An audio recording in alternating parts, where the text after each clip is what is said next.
І досвідчений педагог, і таленавіты фотомастак, і проста шчаслівая мама. Інна Шырокая прызнаецца, адкрыццё фотоэкспазіцыі адлюстравання ўражанняў у рамках праекта «Арт-прастора» ў бібліятэцы своеасаблівая патрэба самавыяўлення яе творчага патэнцыялу.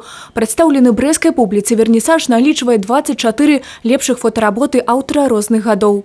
Почему именно Инна Широкая? Инна у нас участник коллективной выставки, которая проходила в сентябре прошлого года «Городские эмоции». Ее фотографии были представлены на этой выставке. Фотографии нам и читателям нашим понравились, поэтому решили ей предложить. Мне нравятся фотографии Инны, потому что, мне кажется, ей удается поймать момент откровения.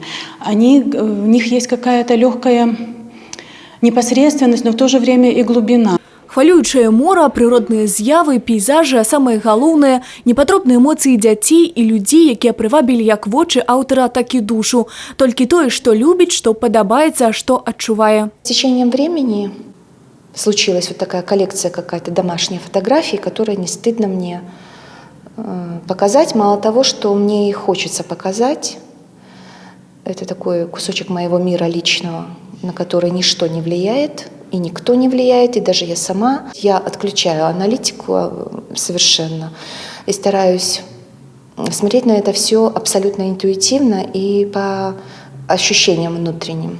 На гэтым фотамастак спыняцца не збіраецца. У планах папоўніць калекцыю мужчынскім партрэтам у чорна-белым колеры і партрэтамі людзей залатога ўзросту. Юлія Селюк, Александр Сівіцкі, тэлерадыёкампанія «Брэст».